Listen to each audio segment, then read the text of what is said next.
ये देखो हमारे कदरदान बैठे हैं, तीसरी कसम 1966।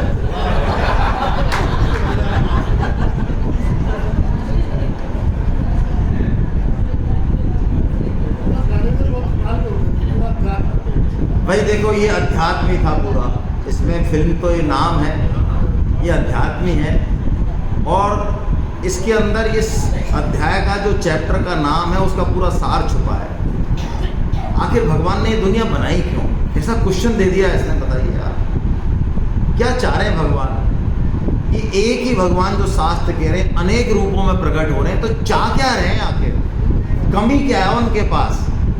ऐसा तो नहीं कहीं कोई कमी हो।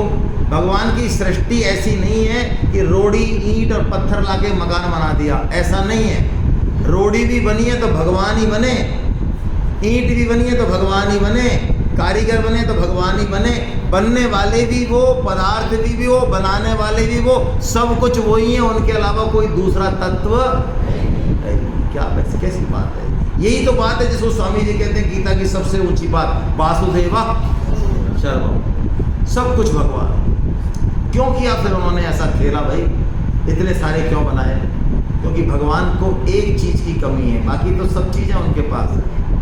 अरे क्या जरूरत है उनको खुद से सृष्टि बना दी? जेहि सृष्टि उपाई त्रिविध बनाई, संग सहायन दूजा, सो करऊं अघारी, चिंत हमारी, जानिए भगत न पूजा। वो हमारी चिंता कर रहे हैं पग पग पे, फिर भी हमको बनाया क्यों? क्यों क्यों फंसा दिया? तो भगवान की जो मनसा है उसको भक्त जानते हैं। स्वामी जी कहते हैं भगवान के पास एक चीज़ की कमी है। क्या? भगवान प्रेम चाहते हैं, प्रेम करना चाहते हैं और प्रेम लेना चाहते हैं। और मनुष्य के पास ये ताकत है कि वो सब दुनिया को बनाने वाले भगवान को भी प्रेम दे सकता है, इसलिए बनाई। तो यहाँ मोक्ष संन्यास योग का मतलब है इस सृष्टि में, इस तत्व में अंतिम तत्व मोक्ष नहीं है, अंतिम तत्व है प्रेम, जिसको पंचम पुरुषार्थ कहा। 4 पुरुषार्थ के बाद भक्त कहते हैं पंचम पुरुषार्थ। ये प्रेम है, इस प्रेम के लिए हम बने और हम सब प्रेम स्वरूप ही हैं, ये पक्की बात है। दुष्ट से दुष्ट, घटिया से घटिया व्यक्ति, कैसा भी व्यक्ति प्रेम के आगे नतमस्तक हो जाएगा, क्योंकि प्रेम उसके मूल में छिपा है। प्रेम उसके मूल में छिपा है।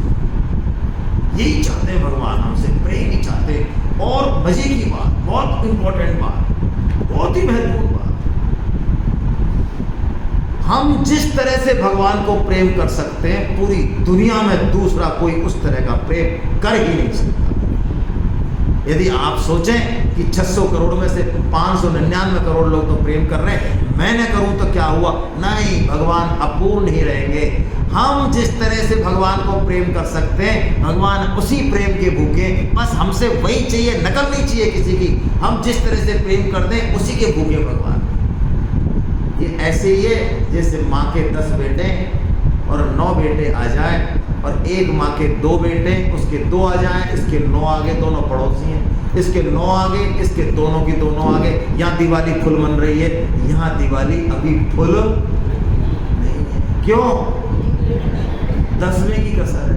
तो 9 आगे तो गए, 2 दूनी 4, 4 दूना 2 तिया 6, 2 चौकू 8 और +1 कितने का आगे? तो पूरा हो जाना चाहिए काम महाराज मैथमेटिक्स से। तो लेकिन प्रेम में मैथमेटिक्स चलती नहीं, इसीलिए भगवान ने सृष्टि की है हमारी, और कोई दूसरा कारण है नहीं। ये सब राक्षसों को मारना करना, ये तो सब फालतू की बात है, ये तो ऐसे ही फिलर मामला है। असली बात ये है, इसलिए वृंदावन में भगवान स्वयं वैकुंठ से उतरकर आते हैं और सखाओं की ठोड़ी सहलाते हैं, सखाओं के साथ खेलते हैं। सखा इतनी पावर रखते हैं, इतना प्रेम की ताकत रखते हैं कि कृष्ण को भी चाटवार कर देते हैं। हट, उदम कर रहा है, निकालो इसको बाहर, निकालो, कोई मत खेलो इसके संग। अब ठाकुर जी टुकुर टुकुर देख रहे हैं, क्या कर लेंगे? हट, तेरा नियम तोड़ता है, तो हमारा दाव नहीं देता है। जब हमारे ऊपर तो घोड़ी बन के बैठ गया तो और तेरा नंबर आया, तू ठसक दिखा रहा है, नंद का बाबा है, तेरे 9 लाख का, हटाओ इसके संग, जात वार करो, कोई मत खेलो। तो सूरदास जी कह रहे हैं हमारे ठाकुर जी तो खेलना ही चाह रहे हैं, लेकिन अब करें क्या, जात वार कर दिए। आखिर में ठाकुर जी को नाक रगड़ के दाव देना पड़ा, घोड़ा बन के ले जाना पड़ा सखाओ को, तब जाके जात में शामिल किया। बोलो, इस रगड़ाई के लिए आते हैं ठाकुर जी यहाँ। किसी में दम तो हो, किसी में इतना प्रेम तो हो कि ठाकुर जी की ऐसी रगड़ाई कर सके। ये सारे पूजा पाठों से बहुत ऊपर की चीज है। तो आइए अब चले हम अध्याय पे। तो देखिए एक बड़ी खास बात है यहाँ पे, इस अध्याय में हम आगे चलें, इसके लिए इसका क्रक्स जो अभी चल रहा था प्रेम का, यही सीखें हम। क्या सीखें? भगवान ने इसमें 17वें अध्याय से लेके और 18वें अध्याय तक कई सारी चीज़ें बताई, 3-3 तरह की, सात्विक, राजस और तामस। कैसे कैसे बताई? सात्विक, राजस और तामस। यज्ञ बताए, तो यज्ञ भी कितने तरह के बताए? 3 तरह के बताए। तप बताए तो कितने तरह के बताए? यज्ञ, तप, दान, दान भी बताए तो 3 तरह के बताए। फिर भगवान ने इस अध्याय में 18वें अध्याय में आहार भी लगभग 3 तरह का बताया। वैसे आहार नहीं बताया, आहार की रुचि बताई, पर वो भी बताई 3 तरह की। अब इस 18वें अध्याय में भगवान ने सबसे पहले ज्ञान बताया। ज्ञान भी कितने तरह का है? हम कहते हैं हम ज्ञानी हैं, तो पूछें अपने आप से कि हमारा ज्ञान कैसा है? सात्विक है, राजस है या तामस है? सात्विक ज्ञान क्या होता है? सात्विक ज्ञान ये होता है कि इनकी आत्मा, इनकी आत्मा, इनकी आत्मा, जितने भी जिनकी भी आत्मा है और मेरी आत्मा, इसमें कोई फर्क। यदि सामने वाले को मच्छर खाएं तो मुझे मेरा कमरा छोड़ने में दिक्कत नहीं आए, क्योंकि मेरी आत्मा और इनकी आत्मा, और दिक्कत आ रही है, इसका मतलब अभी इनकी आत्मा और मेरी आत्मा कहाँ है? नहीं है। होती तो जैसे ये हाथ आँख को मसलता है, कान को करता है, इतने सारे काम करता है, लेकिन शाम को ये रिकॉर्ड नहीं रखता कि देखो भाई साहब आज हमने 21 काम करे आपके। हाँ, नहीं, हम ध्यान तो नहीं रखते, लेकिन हमने करें, ऐसा भी आता है क्या भाव? नहीं आता ना। हाथ, पैर, नाक, कान, आँख, ये सब एक दूसरे का काम करें तो कहीं कोई भाव आता है कि हमने तेरा काम किया, हमने तेरा काम किया? ऐसा कहीं आता है भाव? क्यों नहीं आता? क्योंकि हमें पता है कि ये सब एक ही हैं, हमारे ही हैं। तो संत यदि समस्त दुनिया का भला कर दें, यज्ञ तप कुछ भी कर दें, तो उनको ध्यान भी रहेगा कि मैंने भला किया? क्यों नहीं रहेगा? क्योंकि उनकी आत्मा और इनकी आत्मा हमारे पास रिकॉर्ड रहता है, क्योंकि हमारा ज्ञान सात्विक नहीं है। हमारा ज्ञान कौन सा है? राजस है। तू अलग और हम, ये राजस है। और राजस से भी ऊपर एक ऊंचा ज्ञान है।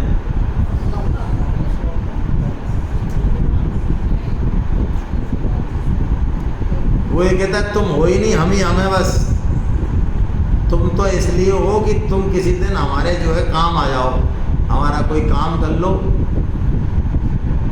तुम मर जाओ लेकिन हमारे काम आ जाओ। तुम्हारी उपयोगिता इसी में ही है कि तुम मर के भी हमारे काम आ जाओ। ये कौन सा ज्ञान है? क्योंकि हम ही तो हैं एक दुनिया में, बाकी कोई नहीं। ये शरीर ही है जो कुछ है, बस सब कुछ। ये तामस ज्ञान है। तो भगवान ने ज्ञान बताया 3 तरह का। ज्ञान कर्ता बताया, कर्ता, जैसे हम कहते हैं हम कर्ता हैं, तो कर्ता बताए 3 तरह के, सात्विक कर्ता, राजस कर्ता, तामस कर्ता। कर्म बताए, हम कर्म करते हैं, कौन सा कर्म करते हैं? सात्विक, राजस, तामस, ये चेक करें। ज्ञान, कर्म, कर्ता। फिर बुद्धि बताई, ये बुद्धि आ गई आपके सामने, बुद्धि का श्लोक है ये। और फिर धृति बताई, और फिर बताए सुख। ये इतनी सारी चीज़ें जो भगवान बता रहे हैं 3-3 तरीके की, तो आखिर इतनी सारी चीज़ें बता के भगवान हमको ले जाना कहाँ जा रहे हैं? ये बात है असली। इतनी सारी चीज़ें भगवान बता क्यों रहे हैं? ये 3-3 कर क्यों रहे हैं? हर चीज़ के 3-3 हिस्से क्यों कर रहे हैं? और फिर कहाँ ले जाएंगे 3-3 हिस्से करके? यही 18वें अध्याय का क्रक्स है, रहस्यमय ये अध्याय है। देखिए, ज्ञान का अंतिम पड़ाव, बुद्धि का अंतिम पड़ाव, धृति का अंतिम पड़ाव, यज्ञ तप दान, इन सब का अंतिम पड़ाव क्या है? ये करें तो पहले तो हमको ये राजस और तामस तो करने ही नहीं है, करने हैं सात्विक। ज्ञान को सात्विक बनाना है, बुद्धि को, कर्म को सात्विक, कर्ता को सात्विक, यज्ञ तप दान को सात्विक, सात्विक सात्विक पे पहुंचना है पहले तो। हमारे लिए तो यही बहुत ऊंची उड़ान है। अभी तो हम राजस पे और तामस पे बैठे हैं, यहाँ से हम सात्विक पे पहुंचे पहले तो यही बहुत ऊंची उड़ान है। सात्विक के बाद भी क्या करना है वो गीता बताएगी आगे, असली बात वहाँ ले जाएगी गीता हमको, और वहीं जाएंगे हम, उसी पे ही चर्चा करेंगे डिटेल में। अभी तो जल्दी से देख लेते हैं सात्विक की बुद्धि क्या है। श्लोक दोबारा पढ़ लें। प्रवृत्तिम च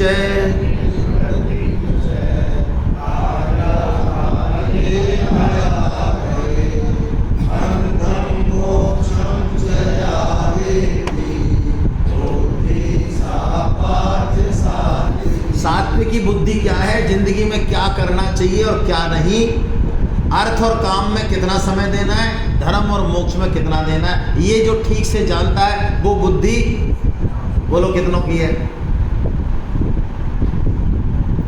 कौशल जी की तो है, ये तो गारंटी मैं ले सकता हूँ। इन्होंने तो कितनों को घूसे मारे भाई।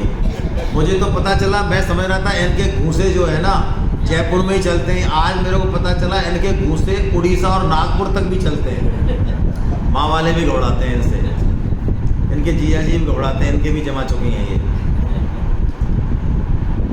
प्रवृत्ति और निवृत्ति में कितना, और कार्य अकार्य क्या करना चाहिए और क्या, प्रवृत्ति निवृत्ति ब्रॉडर टर्म में लक्ष्य है, ये तो लक्ष्य है। कार्य कार्य हमारा कर्तव्य है, और किस कर्म से बंधन होगा और किससे मुक्ति होगी, ये जानने वाली बुद्धि कौन सी है? सात्विकी। अब लास्ट में भगवान बताते हैं सुख, क्योंकि हमारी सबकी जो उड़ान है वो सुख पे टिकी हुई है। हम कोई भी काम क्यों करते हैं? सुख के लिए। हम कौन सी बात करना ज़्यादा पसंद करते हैं जिससे हमको, हम किन लोगों से मिलना ज़्यादा पसंद करते हैं जिनसे हमको, हम कौन से कमरे में रहना पसंद करते हैं जिनसे हमको, हमारे पूरे जीवन का जो केंद्र है वो क्या है? सुख। तो देखो, घड़ी, हाथ घड़ी को यदि पीछे से खोलो तो उसमें बहुत सारे चक्के होते हैं, और हमारी घड़ी खराब हो गई तो उसमें से वो घड़ी साज कई बार एक चक्के को ठीक करता है, एक चक्के को ठीक करते हुए उसके सारे चक्के अपने आप घूमने लग जाते हैं और वो घड़ी एकदम सही समय बताती है। बस ये ऐसा ही कुछ मामला है, इतना तगड़ा मामला है ये। क्या करना है? इतने सारे चक्कों के बारे में टाइम नहीं है तो मत जानो, कोई ज़रूरत नहीं जानने की। एक चक्के को ठीक कर लो बस। एक चक्का ठीक होते ही यज्ञ तप दान ज्ञान कर्म कर्ता बुद्धि धति, ये सब आहार विहार सब ठीक हो जाएंगे। हैं? ऐसी बात है? हाँ, ऐसी बात है। क्या नाम है उस चक्के का? सुख। तो भगवान ने कहा 3 तरह के सुख है अर्जुन। अब तू कौन सा सुख ले रहा है बेटा, ये चेक कर। राजस और तामस तेरे को कौन सा लेना है? ये चक्का ठीक हुआ, अपने आप पीछे के सारे चक्के ठीक हो जाएंगे। कैसी बढ़िया बात है। तो समझते भैया पहले क्या चीज़ है। भगवान पहले सात्विक सुख के बारे में बता रहे हैं। ये सात्विक सुख कैसा है, कैसे ले हम इस सुख को। बहुत बढ़िया श्लोक है, आइए। सुखम त्विदानीं त्रिविधम शृणु मे भरतर्षभ अभ्यासात् गमते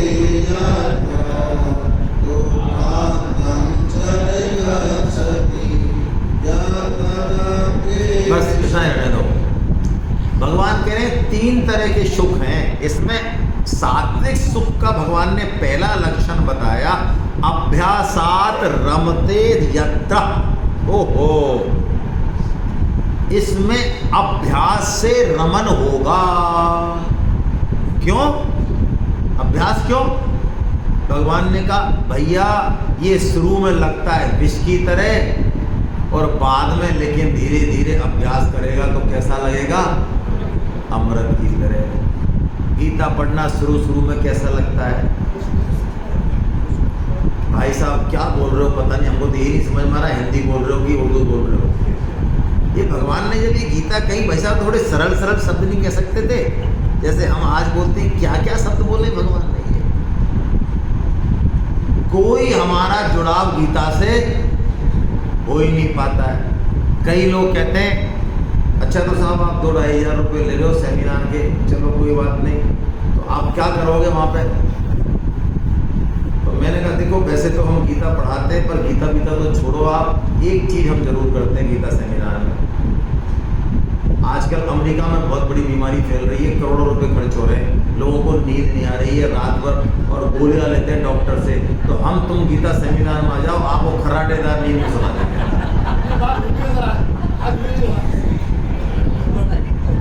और आप महावीर जी से पूछना, वो बता देंगे कि आप पीछे की सीट पे बैठ जाना और टांग ऊंची करके आराम से खर्राटे मारना। अब बताओ 2,500 रुपये में 3 दिन खाना मिल जाए, बढ़िया नींद मिल जाए, भाई साहब इससे ऊंचा सुख कौन सा है? भाई रोटी मिल रही है, मिठाई मिल रही है, खर्राटे की नींद। ऐसी नींद आपको जिंदगी में कभी आई हो तो मुझे बता दो, आप खड़े होकर बताओ जैसी नींद हमने दी है आपको।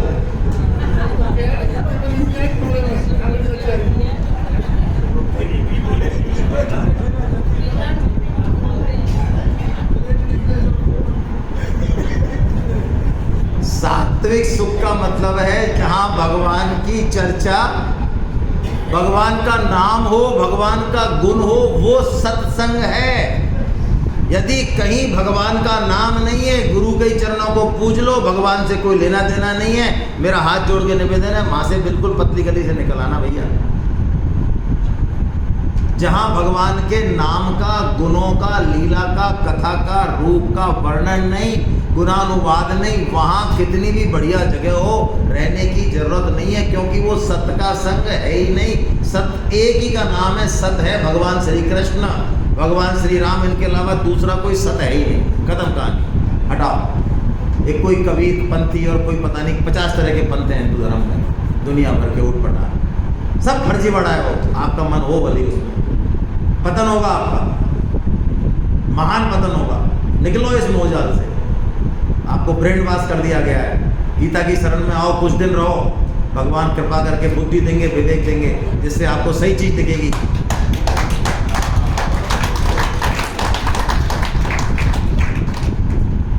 ब्रह्म कुमारी भी ठीक नहीं है, हालांकि निंदा नहीं करनी चाहिए। हट जाओ बिल्कुल, वहां से दूर हट जाओ, हमारा कोई द्वेष नहीं है उनसे।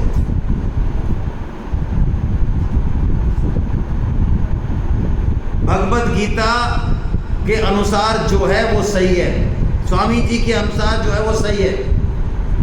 मैं ये नहीं कह रहा हूँ स्वामी जी से पहले संत नहीं हुए, अच्छे संतों का मिलना बहुत दुर्लभ है, लेकिन ध्यान रखा। तो सत्संग में हमको शुरू में अच्छा नहीं लगेगा। क्यों नहीं लगेगा? क्योंकि हमारी वैसी आदत नहीं है। हमने पिछले जन्मों में, अब मैं यमदूत का तो नाम नहीं लूँ, चलो उधर तो हमने राउंड नहीं मारा होगा, लेकिन इधर हमने राउंड खूब मारे। किधर? स्वर्ग की तरफ। तो जब स्वर्ग में हमने इतने सारे भोग भोगे हैं, इतने जन्मों में, वो भोगों के संस्कार हमारे चित्त पे पड़े हुए हैं, तभी तो थोड़ा सा रूप, थोड़ा सा सौंदर्य, थोड़ा सा भोग, थोड़े से रुपए देख के और हम ललचा उठते हैं। यही तो कारण है, वो पुराने संस्कार हैं हमारे। ये संस्कार एक दिन में खत्म नहीं होंगे। इसके लिए अभ्यासात रमते, अभ्यास करना है, नाम जप करना है, गीता प्रचार करना है, गीता की शरण लेनी है, तब वो जो पापों का पहाड़ है वो खत्म होगा। और तब वो खत्म होगा, तब वो रस जागृत होगा। उसके रस के जागृत होने के बाद फिर दिक्कत नहीं है, फिर जचे जहिया डोलो और राधे राधे बोलो, फिर दिक्कत नहीं। जब आपके मन में हुड़हुड़ी आने लग जाए कि यार गीता की सेमिनार कब होगी, गीता की क्लास कब होगी, गुरुजी ने तो 20 श्लोक पढ़ाए, हम तो घर में 30 श्लोक पढ़ लिए, इसमें से ये बात नहीं आ रही है, कब गुरुजी से पूछे, कब एग्जाम होगा, रात को सपने में गीता पढ़ रहे हैं, क्लास दिख रही है। जब ऐसा होने लग जाए तब समझ लेना कि कुछ काम अब बनने लगा है। और जैसे ही समाचार मिले, अच्छा हम अयोध्या जा रहे हैं, इस बार गीता की क्लास नहीं होगी। ठीक है गुरुजी, अगली बार तो हो जाएगी, कोई दिक्कत नहीं, पधारो, जाओ जाओ, पधारो पधारो पधारो।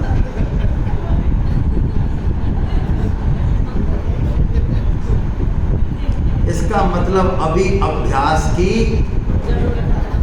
सत्संग रूपी पौधे को कांटों की बाढ़ बहुत जरूरी है, नहीं तो थोड़ी सी छेरी बकरी खा जाएगी उसको। और एक बार कांटों की बाढ़ में वो बड़ा हो गया पेड़ और तना बन गया मोटा, तो छेरी तो छोड़ो, बकरी तो छोड़ो, हाथी बांध दो उसके जंजीर लगा के, हाथी की भी हिम्मत नहीं जो फाड़ जाए उसको। लेकिन जब तक हम साधक हैं तब तक हमको इस सत्संग रूपी बाढ़ में रहना है, भक्तों का संग करना है, भगवान का काम करना है, 24 घंटे टारगेट लेना है, गीता क्लास, भागवतम क्लास, ये चलाना है हमको कुछ दिन। एक बार हमारा मन इसमें लगने लग गया, अपने आप लगने लग गया स्वतः ही, फिर दिक्कत नहीं। यही बात कह रहे भगवान कि ये सात्विक सुख है जो शुरू में लगेगा विष की तरह, और परिणाम में कैसा होगा। और अब बता रहे हैं राजस सुख, जिसको कि हम खूब लेते हैं। पढ़ते श्लोक, विषेंद्रिय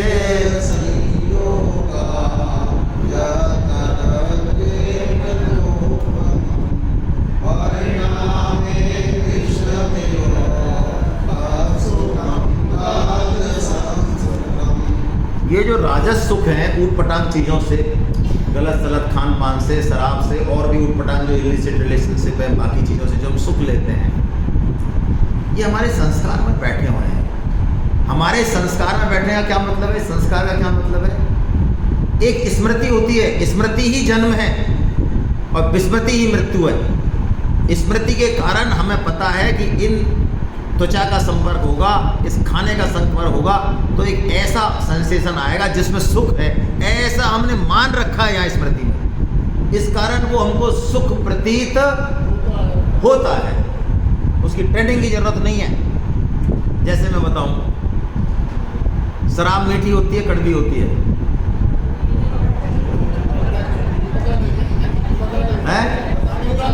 बड़े होशियार हो यार तुम लोग।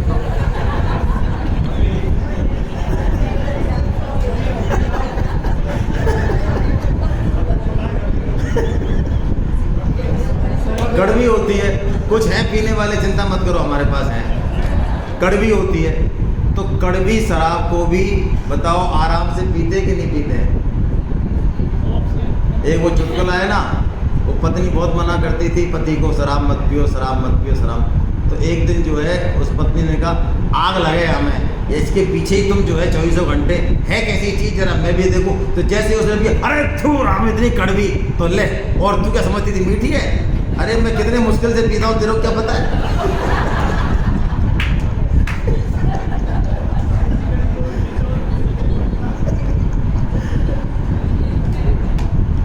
सिगरेट पी रहे हैं हम, बताओ यहाँ पे छल्ला जल रहा है, धुआं आ रहा है, खांसी आ रही है, मतलब जितने भी ये काम हैं इनको यदि आप वैसे देखो तो इनमें कहीं भी कोई सुख नहीं है लेना देना, लेकिन हमने इसमें सुख मान रखा है। पतन हो रहा है, हमारा नाश हो रहा है। स्वामी जी कहते हैं जैसे सिनेमा बोलते हैं, वो धन का, समय का, संस्कारों का, चरित्र का, स्वामी जी कहते हैं सपट नाश हो रहा है, तब भी जो है आराम से देख रहे हैं।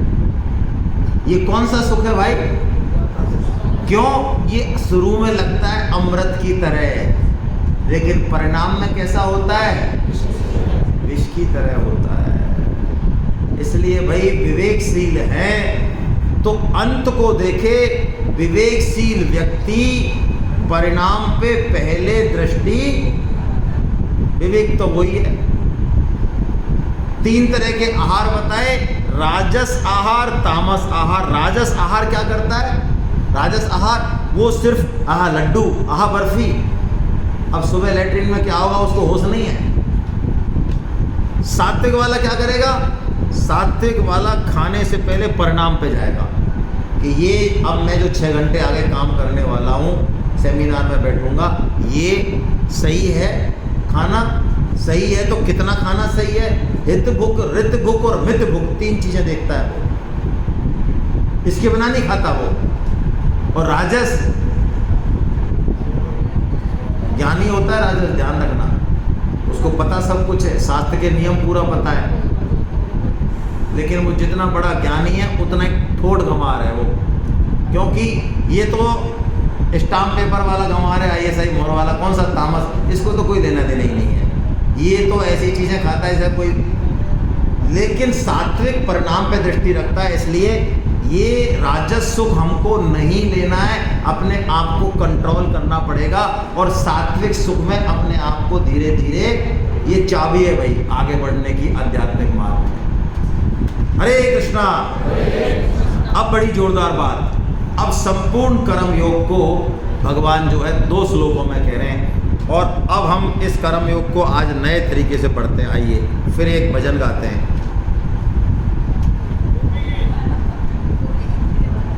कर्म योग पे है, वैसे तो शायरी है, ये शायरी है, शायरी